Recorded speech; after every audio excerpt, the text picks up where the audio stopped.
কি বলতেছেন ভাই? ভাবি পাগল? তো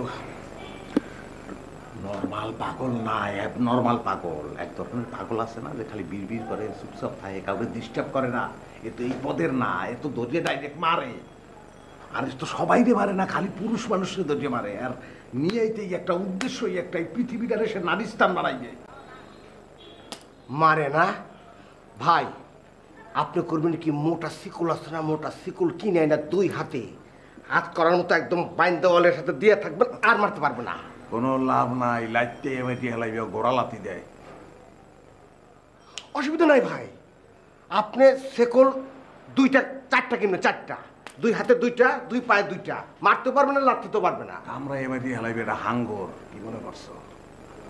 কোনো উপায় নাই। তাহলে এখন কি করতে চান?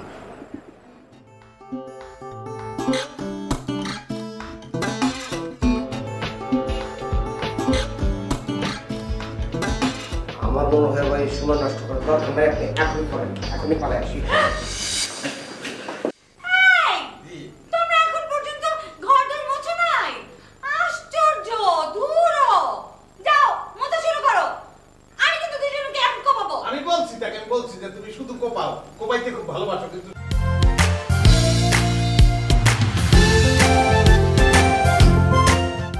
আমার কথা বিশ্বাস করে না। ভাবি সরি ভাবি, আমরা কিন্তু ঘর মোছা নিয়ে গল্প করছিলাম, মানে কোথা থেকে শুরু করব, কোথায় শেষ করব। জানেন ভাবি, আমার দাদা বলতো পৃথিবীর শ্রেষ্ঠ মজাদার কাজ হচ্ছে ঘর মোছা, কারণ উনি 180 বছর বেঁচে ছিল। তাদের কল্যাণে তাদের ওনাকে দিয়ে জোর করে ঘর মোছাতো, আর ওনার শরীর ফিট ছিল। ঠিক বলেছি না ভাই?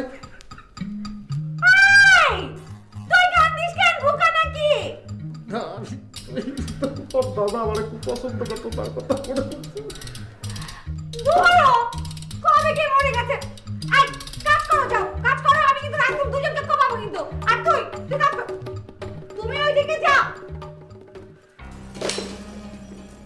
না, এখান থেকে আগে শুরু করো।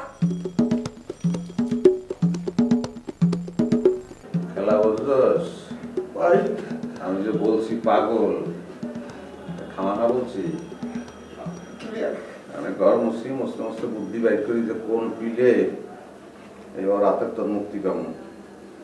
আচ্ছা আগে এইগুলা পরিষ্কার কর, তুই কর, আমি কর্মস মানে।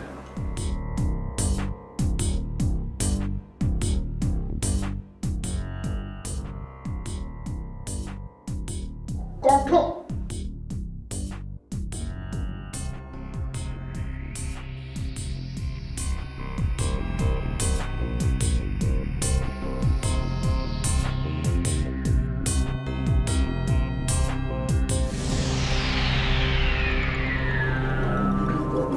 জানছি তুই এখন প্রোটেক্টেড, তুই কাজটা কর। আমি তো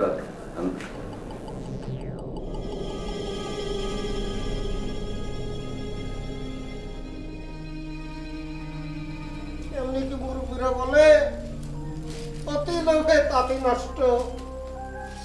কত চমৎকার চাকরি করতেছিলাম,